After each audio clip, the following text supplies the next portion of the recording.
주 사랑이 나를 숨쉬게 해. 세상 그 어떤 어려움 속에도 주 은혜로 나를 돌보시며 세상 끝날까지 지켜주시네. 주 사랑이 나를 숨쉬게 해. 세상 그 어떤 어려움 속에도 주 은혜로 나를 돌보시며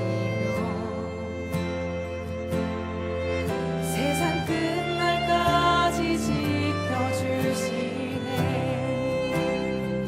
주님만이 내 아픔 아시며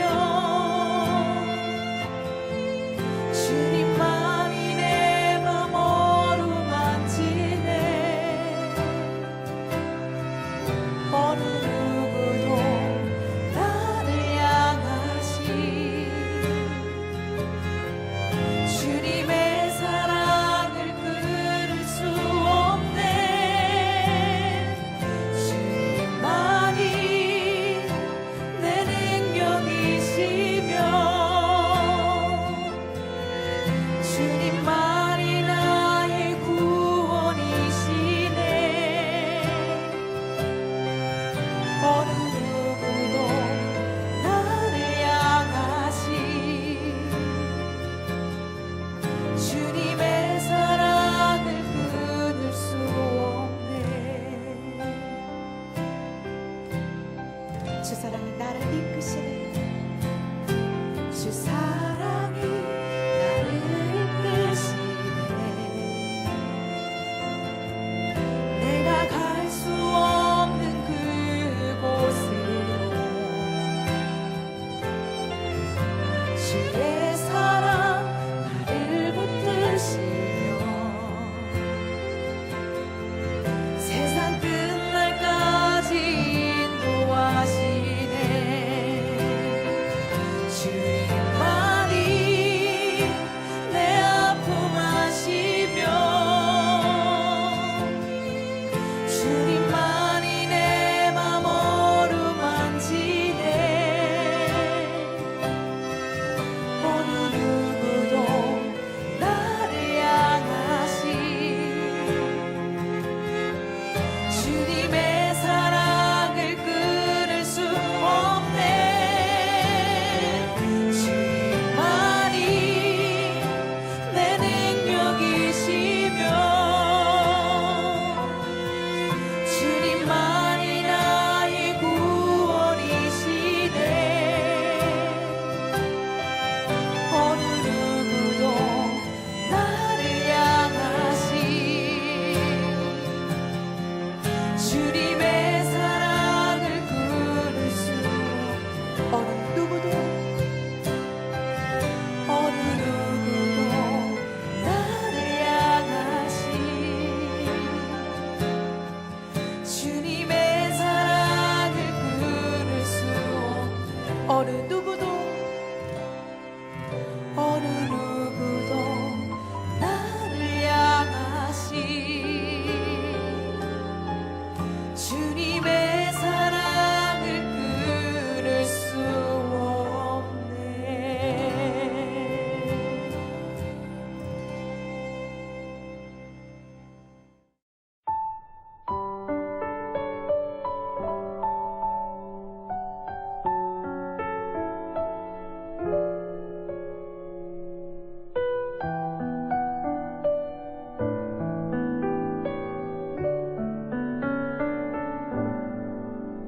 너 예수께 조용히 나아가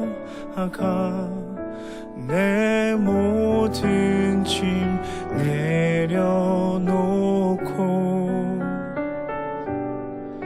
주 십자가 사랑을 믿어 죄 사함을 너 받으라. 주 예수께 조용히 나가 내 마음을 쏟아놓으라.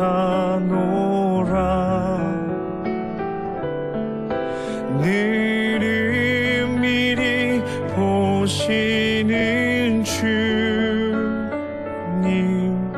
큰 은혜를 베푸시리.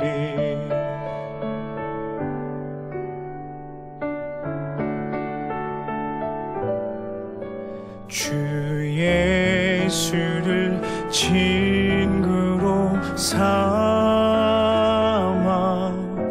늘 내 옆에 모시어라. 그 영원한 생명 샘물에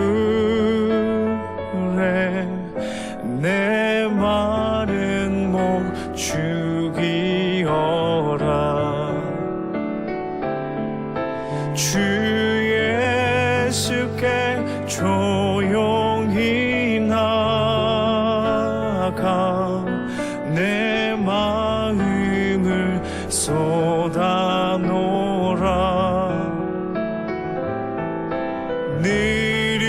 느릿미리 보시는 주님 큰 은혜를 베푸시리.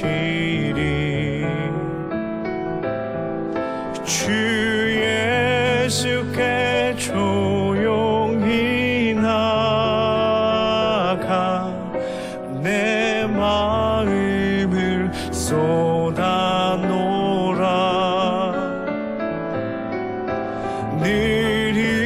느릿미리 보시는 주님 큰 은혜를 베푸시리.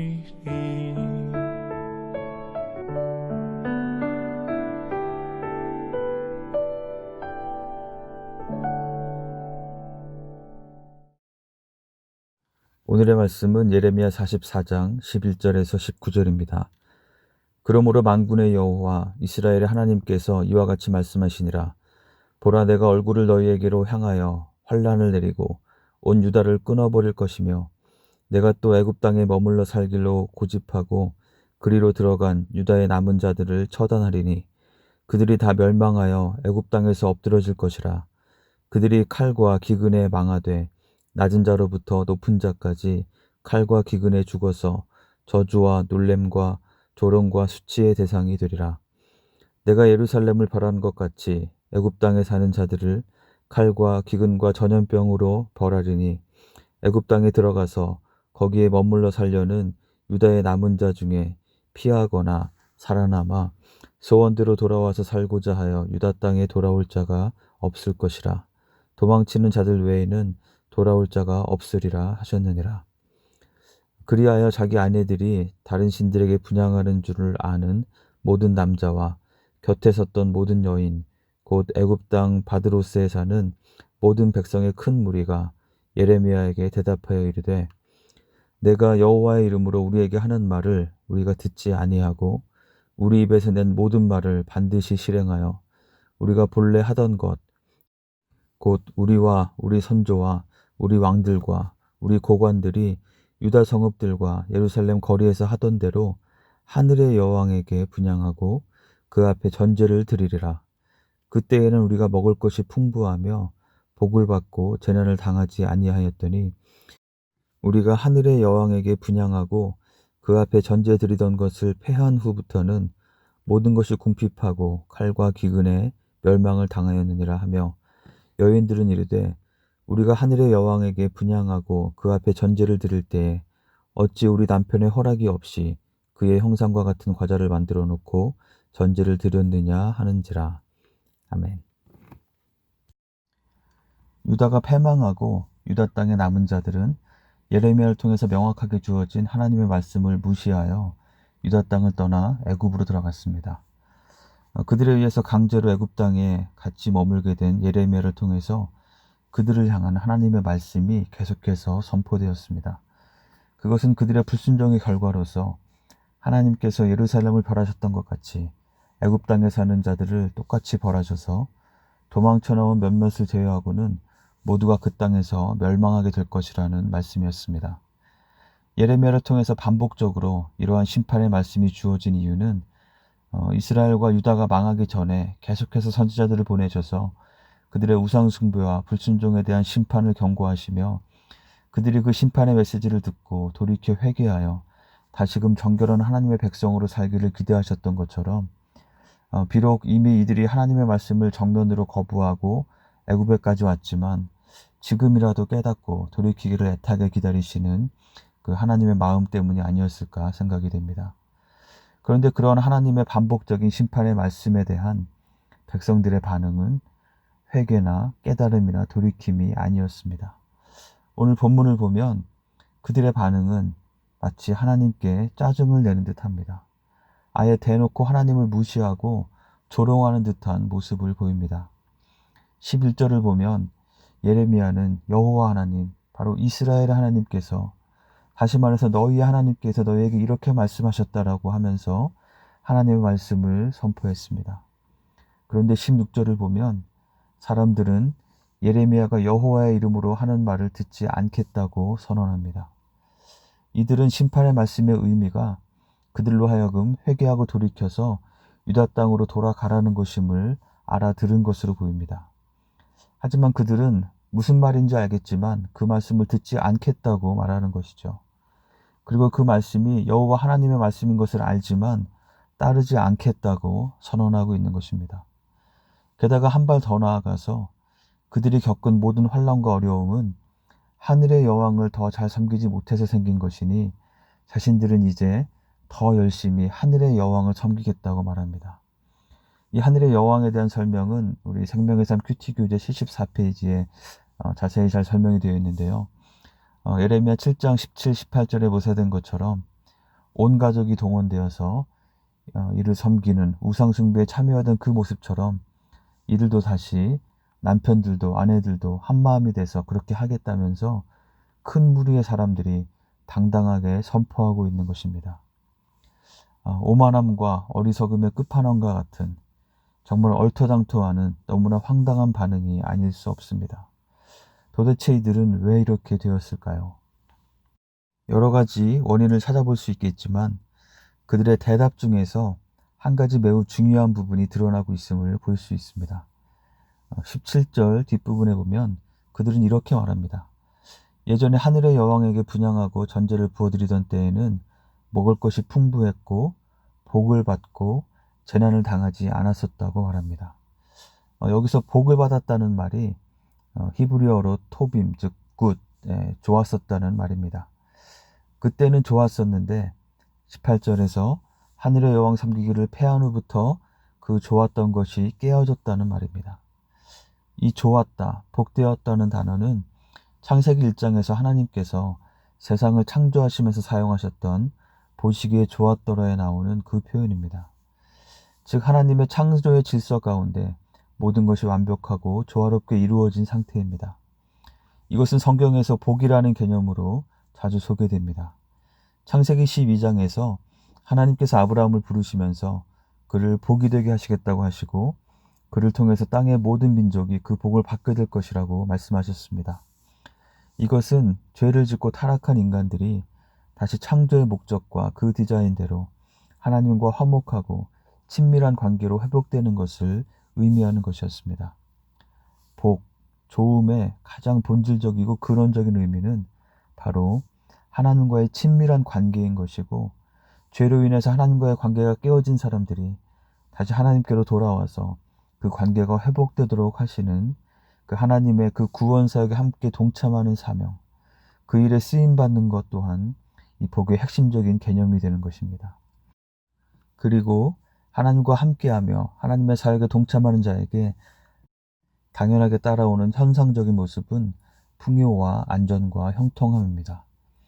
창조주 하나님과 화목하며 그분의 뜻 안에 살아가기 때문에 그것을 거스려 살아가는 사람들보다 더 많은 소출을 얻고 더 건강하게 되는 것은 자연스러운 결과일 것입니다. 하나님은 우리에게 모든 좋은 것을 주기 원하시는 분이시기 때문입니다. 복의 근본은 하나님과의 화목한 관계이고 그 복이 주는 다이내믹은 그 복을 세상 모든 민족, 모든 사람에게로 확산시켜 나가시는 하나님의 사역에 동참하는 사명. 다시 말해서 내가 있는 그곳에서 복이 되어서 내가 만나는 사람들이 하나님과의 관계가 회복되어 하나님의 자녀로 살아가게 되는 것이고 그 복의 현상적인 모습은 주로 풍요로움과 형통함과 안정된 삶으로 나타나게 되는 것입니다. 그런데 우리는 복의 현상적인 모습만을 복 자체로 생각하고 더 본질적인 복의 의미를 잊게 되기 쉽습니다. 그래서 현상적인 복에만 집중하고 집착한 나머지 본질적인 복에 거슬리는 선택을 하곤 합니다. 눈에 보이는 현상적인 복에 대한 욕심이 발동하여 불순종의 죄를 낳게 되고 죄는 결국 또 다른 죄를 낳으면서 하나님과 함께하는 생명을 단절시키는 사망에 이르게 하는 것입니다. 오늘 본문의 유다 백성들이 바로 그런 모습을 보이고 있습니다. 그들은 당장 먹을 것이 풍부하고 안전을 더 보장받는 것, 즉 현상적인 복을 얻는 것에만 집착하며 살았습니다. 그것을 얻기 위해서라면, 그것을 얻을 수 있는 가능성이 조금이라도 더 커 보이는 것이라면 하나님께서 뭐라 말씀하시는지와 상관없이 덥석덥석 움켜쥐며 살았던 것입니다.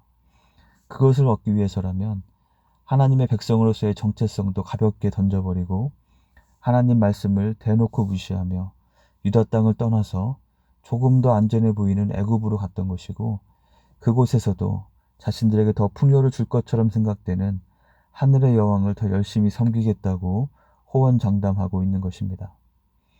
이미 이스라엘 역사 가운데 수없이 반복되었고 바로 자신들의 시간에도 직접 경험한 사실, 즉 하나님을 버리고 우상을 숭배하며 불순종할 때 임하는 하나님의 심판을 보면서도 하나님 앞에 바로 서는 것이 가장 중요한 것임이 엄중한 사실로 증명되고 있음에도 불구하고 불순종이 불순종을 낳는 악순환의 늪에 빠져서 점점 더 분별력을 잃고 우둔하게 되어서 사탄이 던져주는 가짜뉴스, 즉 문제의 원인은 하나님에 대한 것이 아니고 너희가 하늘의 여왕을 제대로 섬기지 못했기 때문이라는 그 생각을 믿고 받아들여서 그에 따라 살아가는 참으로 안타까운 모습을 보이고 있는 것입니다.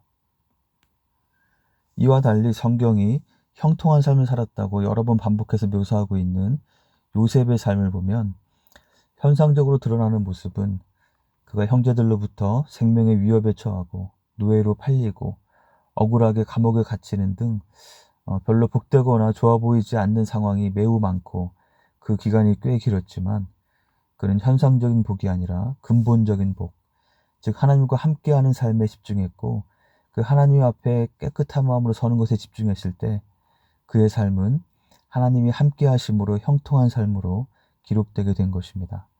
그리고 그를 통해서 그가 있던 애굽 땅에서 하나님의 이름이 높여졌고 그로 말미암아 모든 나라가 복을 누리는 복의 다이내믹이 그의 삶을 통해서 이루어졌음을 보게 됩니다. 반면에 현상적인 복에만 집착하여 복의 본질이신 여호와 하나님을 무시하고 버린 유다 백성들은 그들로 인해 애굽 땅에 하나님의 무서운 심판이 임하는 이 복의 다이내믹에 역행하는 결과를 만들어내고 있음을 보게 됩니다. 사랑하는 성도 여러분, 정말 한 분 한 분 모두 하나님의 복이 가득한 복된 삶을 사시기를 간절히 축원합니다. 그런데 그러한 삶을 살려면 근본적인 복과 현상적인 복을 잘 구분할 수 있어야 합니다. 그 어떤 상황에서도 이 세상 그 어떤 것도 끊을 수 없는 하나님의 그 사랑을 받는 하나님의 자녀가 된 것이, 그래서 우리가 하나님의 말씀을 듣고 하나님께 기도하며 하나님과 교제하고 동행하며 살 수 있다는 것이 바로 근본적인 복입니다. 그러나 현상적인 복은 우리에게 항상 주어지는 것은 아닙니다. 하나님의 선하신 뜻 안에서 때로는 현상적으로 볼 때 우리에게 고난과 시련이 주어지기도 합니다.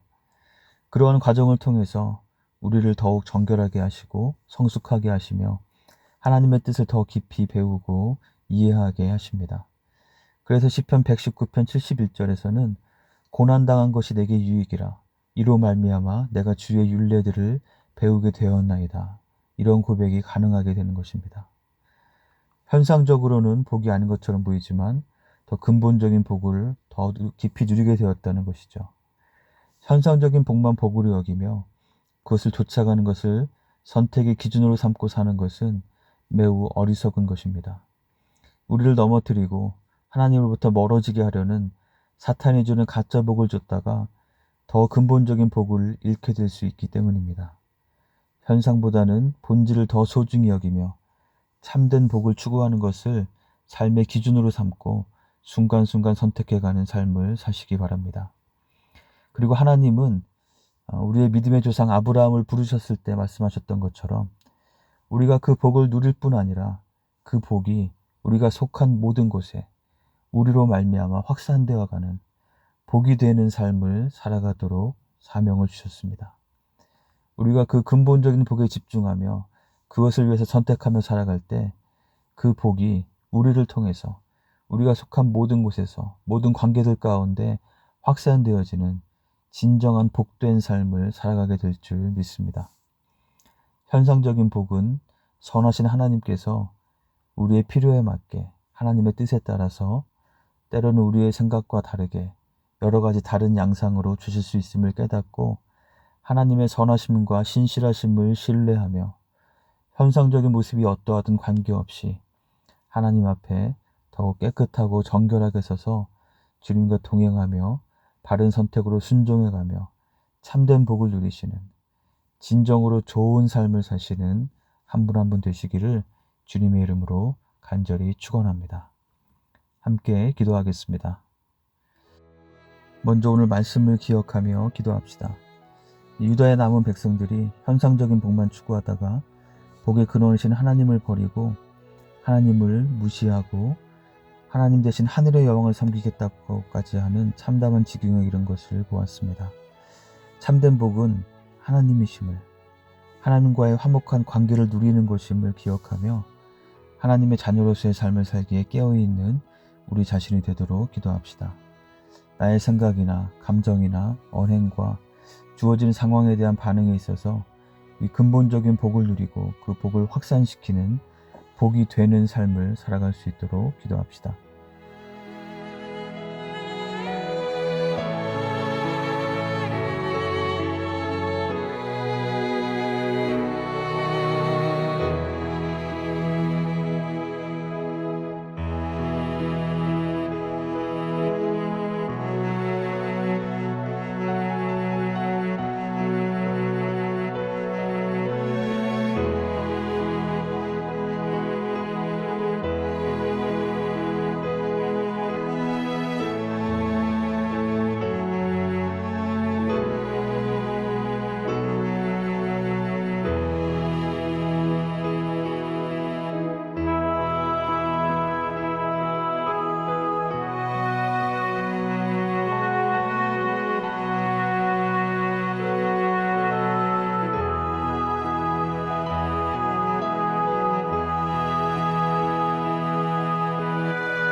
두 번째로 코로나19 사태를 위해서 기도합시다.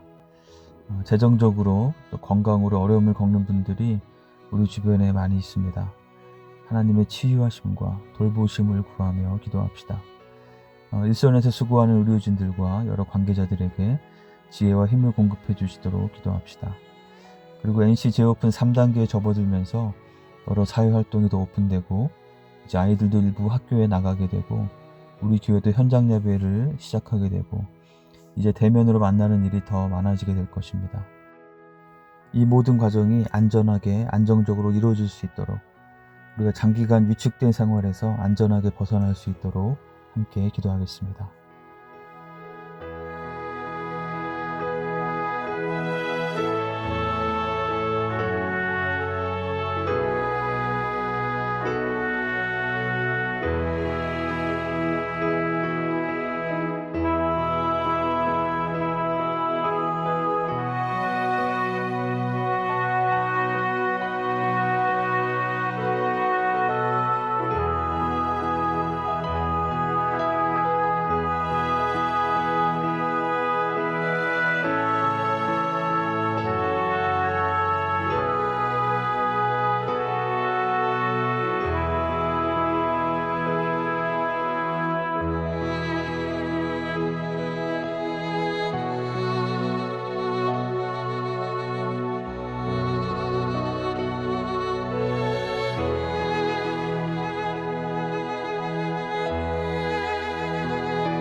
마지막으로 우리 교회 공동체를 위해서 기도합시다. 청빙 결정 이후의 모든 진행 상황 가운데 하나님의 선하신 인도하심을 구하며 기도합시다. 또한 최 목사님 사모님이 또 영육간의 더욱 건강함 가운데 끝까지 신실하게 사역을 잘 감당하시고 또 은퇴 이후의 계획에도 하나님의 선하신 계획하심 가운데로 인도해 주시도록 기도합시다. 그리고 어느새 올해 4분기에 접어들었는데요. 교회적으로는 내년도 연합위원 팀장들을 비롯한 일꾼들을 다시 세우고 모두가 함께 헌신하는 그런 시기가 되었습니다. 우리 모두에게 그리스도의 몸된 교회를 더욱 사랑하여서 하나님께서 주신 은사를 사용하여 기꺼이 헌신하며 섬기는 마음을 더 부어주시도록 함께 기도하겠습니다.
하늘에 계신 우리 아버지여, 이름이 거룩히 여김을 받으시오며 나라가 임하시오며 뜻이 하늘에서 이루어진 것 같이 땅에서도 이루어지이다.